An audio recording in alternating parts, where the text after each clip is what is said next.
மிதுன ராசியில இருக்கவங்களுக்கு லவ் மேரேஜ் நடக்குமா? இல்ல அரேஞ்ச் மேரேஜ் நடக்குமா? அவங்களோட ஜாதகத்துல என்ன மாரி விஷயங்கள் இருக்கு? ஸோ இவங்களுக்கு காதலிக்கக்கூடிய நபர்கள். காதல் ரொம்ப பிடிக்கும். லவ் பண்ணி தான் கல்யாணம் பண்ணணும்னு அப்படி பண்ணிட்டாங்கன்னு வச்சுக்கோங்களேன், வேற அவ்வளோ சூப்பரா பார்த்துப்பாங்க. இவங்களோட டிவோர்ஸ் அப்படின்றது என்ன மாரி இருக்கும்? அந்த ஒரு விஷயம் ஜாதகத்துல என்ன மாரி இருக்கு? இந்த அளவிடந்த அன்பின் உச்சக்கட்ட வெளிப்பாடா போய் பஞ்சாயத்தை கொண்டு வர்றது எது அப்படின்னா, கர்மாவா கொண்டு வந்து பிரச்சனை பிரிவினை கொடுக்கறது, தவளையும் தன் வாயால் கிடுன்ற மாதிரி சொந்த செலவு சூனியம் வச்சுக்கிறது இவங்க தான். இவங்களோட சோல்மேட்ஸ் அப்படின்றவங்க எப்படிப்பட்டவங்களா இருப்பாங்க மிதுன ராசியில இருக்கவங்களுக்கு? அவசரத்தில் என்ன பண்ணுறேன்னே தெரியாது. ஒன்றும் இல்லை, உனக்குலாம் சவ்வே செட் ஆகாது, நீ என்னடா என்ன சொல்ல, நான் உடனே ப்ரூவ் பண்ணி காட்டு. ஒரு சின்ன சின்ன விளையாட்டுத்தனமாக சில விஷயங்களை செய்வாங்க, அதுவே பிரச்சனையாக மாறும். மிதுன ராசியோட ரிலேஷன்ஷிப் பிரியுது அப்படின்னா அவங்களோட கர்மா என்ன மாதிரி இருக்கும்? இப்படி நடந்துருமோ அப்படி நடந்துருமோ அந்த ஓவர் திங்க் பண்ணக்கூடிய நிலைனாலே இதுதான் உங்களுடைய கர்மாவாக அந்த சோல்மேட்குள்ள ப்ராப்ளம்ஸ் வர்றதுக்கு ஒரு ரீசனை கிரியேட் பண்ணுறதே இதுவாக தான் இருக்கும்.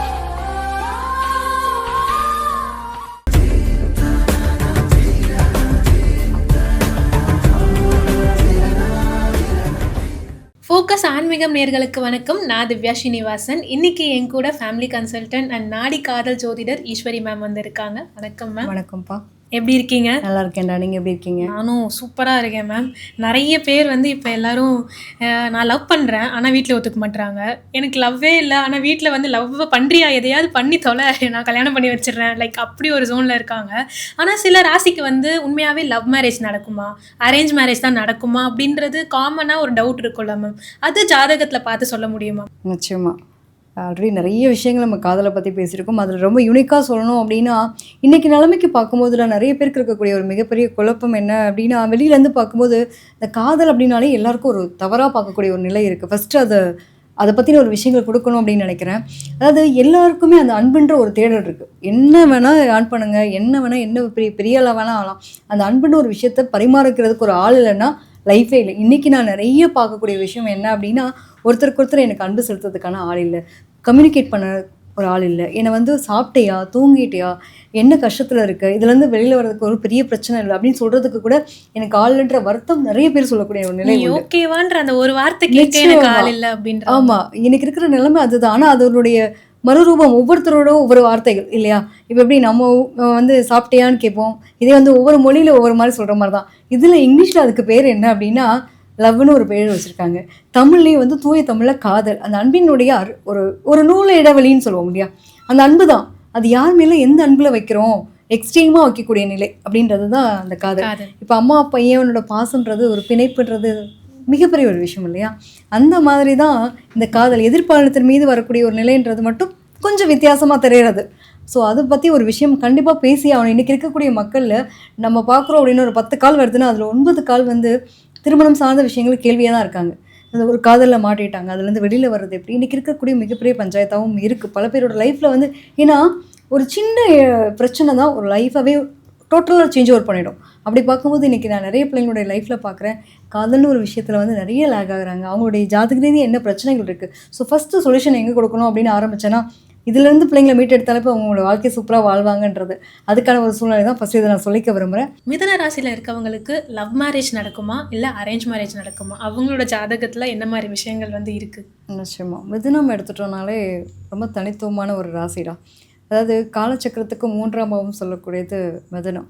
மிதுனம் அப்படின்னும் போது புதன் தான் இங்கே அதிபனாக இருக்கார். புதன்னா யாருன்னா கம்யூனிகேஷன் சம்மந்தப்பட்ட விஷயம். புதன் தான் காதல், புதன் தான் குழந்தைத்தனம், ரெட்டைத்தன்மையான நிலை, சுட்டி பண்ணுதல் அப்படின்வாங்க இல்லையா, அதெல்லாம் இந்த புதனுடைய ஆதிக்கம் தான். ஸோ இப்போ இவங்களுடைய 5ஆம் இடம் பார்த்தீங்க அப்படின்னா சுக்கிரனோட வீடு. என்னோடய வாழ்க்கையில் லட்சியம் என்ன தெரியுமா, ஃபஸ்ட்டு பார்க்கணும், அப்புறம் பேசணும், அப்புறம் பழகணும், அப்புறம் கல்யாணத்துக்கு கொண்டு போகணும் அப்படின்ற அளவுக்கு ஒவ்வொன்றையும். ஏன்னா புதன்றது கம்யூனிகேஷன். உங்களோட 5ஆம் இடம் பார்த்தீங்க அப்படின்னா சுக்கிரன். என்னால் முடியல, ஃபஸ்ட் டைம் தான் பார்க்குறேன், ஆனால் எனக்கு பல நாள் பார்த்த மாதிரி இருக்குது, இல்லை இதுதான் என்னோட பார்ட்னராக இருப்பாங்க அப்படின்ற அளவுக்கு உடனே டிசைட் பண்ணுவாங்க. இமீடியட் டெசிஷன்ஸ் எதாக இருந்தாலும் சரி, டைமே கொடுக்க மாட்டாங்க. எனக்கு மனசில் பட்ட உடனே நான் சொல்கிறது ஓப்பன் டாக்காக நான் போய் பேசிடுறேன் அப்படின்ற அளவுக்கு தைரியமாக போய் ஓப்பன் பண்ணக்கூடிய ஆளாக அவங்களாக இருப்பாங்க. ஸோ ஆனால் ஒரு காதல் பண்ணுறாங்களா பல காதல் பண்ணுறாங்களா அது ஒரு விஷயம் இருக்குது. ஓகே, பார்க்குறவங்க கிட்டலாம் போய் சொல்கிறாங்களா அந்த மாதிரி. ஏன்னா மிதுனத்தை பொறுத்தவரை ரெட்டைத்தன்மைடா 2 விதமான நிலை இருக்கும். எக்ஸ்ட்ரீமான தேவதாசா லவ் பண்ணக்கூடியவங்களும் இவங்க தான். நீ என்னென்ன உன்னை விட சூப்பர் ஃபிகராக பார்க்குறப்பா அப்படின்ற அளவுக்கு எக்ஸ்ட்ரீமாக போயிட்டு இன்னொரு லவ் லைஃப்பில் ஒரு காதல் மலர்ந்துட்டா என்ன, இன்னொரு காதல் மடிஞ்சிட்டா என்ன, இன்னொரு காதல் மலராதா அப்படின்ற அளவுக்கு கொண்டு போகக்கூடிய நபர்களும் இதில் மிதனத்தில் உண்டு. பேசியே கரெக்ட் பண்ணுறதுக்கு இவங்களெல்லாம் வேறு மாதிரிங்க. அப்படியே வந்து பேசி பேசி கம்யூனிகேட் பண்ணி கரெக்ட் பண்ணிடுவாங்கன்னு வச்சுக்கலாம் மிதனத்தை பொறுத்த வரைக்கும். ஆனால் உண்மையிலே இவங்க பேசி போய் ப்ரப்போஸ் பண்ணால் மாட்டேன்னு சொல்லவே முடியாது. கிட்டத்தட்ட நம்ம சூர்யா சார் பார்த்துருப்போம். முன்தினம் பார்த்தேன்னு சொல்லிட்டு கிட்டார்லாம் வச்சுட்டு அமெரிக்கா போவோம். அந்த மாதிரி போயிட்டு ஏதோ ஒன்று பண்ணி சேட்டை பண்ணினா அந்த பொண்ணை திரும்பி பார்த்து இல்லைடா நீ தான் என் லைஃப்பில் வேணுன்ற அளவு சொல்ல வச்சுருவாங்க.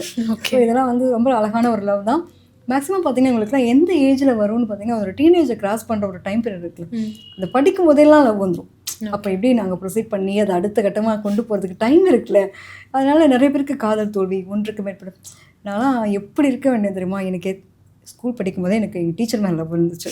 அப்புறம் பார்த்தீங்க அப்படின்னா என் கூட படித்த பொண்ணு மேலே லவ் இருந்துச்சு. ஆட்டோகிராஃப் படம் மாதிரிலாம் கொடுக்க நிறைய லவ் ஸ்டோரிஸ் வச்சுருப்பாங்க மிதுன ராசியில். ஆனால் பட் அவங்களுக்கு லவ் மேரேஜ் வந்து எப்போ செட் ஆகும், இல்லை அரேஞ்ச் மேரேஜ் தான் செட் ஆகுமா அப்படின்ற ஒரு கேள்வி இருக்கும். உண்மையிலே இப்போ என்னென்னா ரியல் லவ் அப்படின்றதுக்கும் ரியல் லவ்னு சொல்லுவாச்சு விளையாட்டுத்தனமாக சொல்லக்கூடிய பசங்களாக தான் இருப்பாங்கன்னு சொல்லலாம். அதாவது கலகலன்னு இருப்பாங்க, ரொம்ப மனசில் இதை வச்சு இவங்க இருக்காங்கனால இந்த இடமே ரொம்ப வைப்பாக இருக்கும்.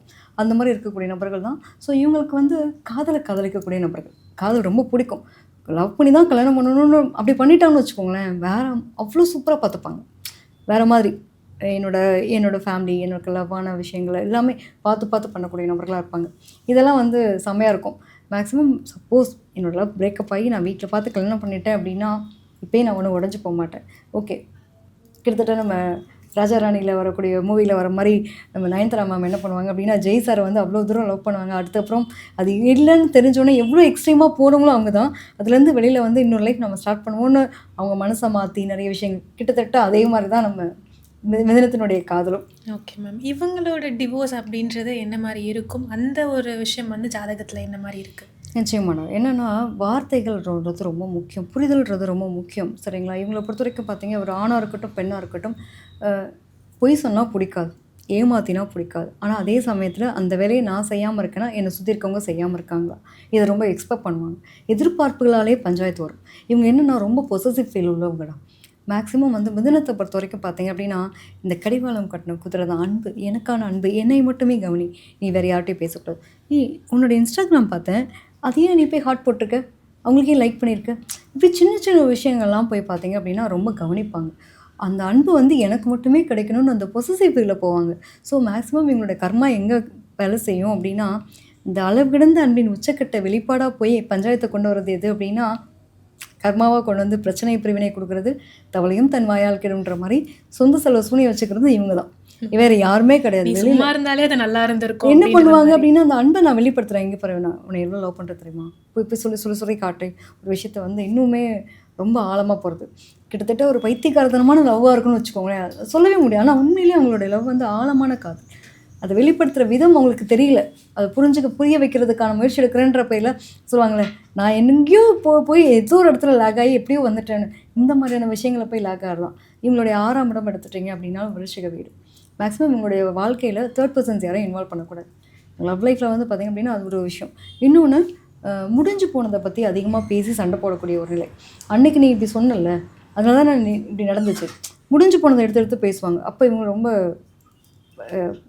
ப்ராப்ளமேட்டிக்கலாக கொண்டு போகிறது இவங்களுடைய நிலைப்பாடுகள்னு எடுத்துக்கலாம். இன்னொன்று, இவங்க சுதந்திர காற்றாக இருக்க விரும்பாங்க. ஆனால் அந்த சுதந்திரத்தை எல்லாருக்கும் கொடுக்குறாங்களா, எல்லாருன்றதை விட அவங்க லவ் லைஃப் கொடுக்குறாங்களா அப்படிங்கிறது ரொம்ப முக்கியம். ஸோ அதில் ரொம்ப கவனமாக இருக்கணும். இவங்களோட சோல்மேட்ஸ் அப்படின்றவங்க எப்படிப்பட்டவங்களாக இருப்பாங்க மிதுன ராசியில் இருக்கவங்களுக்கு? என்ன காரணம்னா அந்த 7ஆம் இடமே பாதகம்னு நம்ம பொதுவாக சொல்லுவோம். ஸோ 7ஆம் இடம் பாதகம் அப்படின்னாலே பஞ்சாயத்து வர்றது உறுதி. அதனால தான் வந்து இந்த திருமண வாழ்க்கையில் நிறைய காம்ப்ளிகேஷன்ஸ் சந்திக்கக்கூடியவங்க யாராக இருப்பாங்க அப்படின்னா மிதுனத்துக்குமே வந்து அந்த காதல் திருமணம் சார்ந்த விஷயங்களில் நிறைய காம்ப்ளிகேஷன்ஸ் வரும்.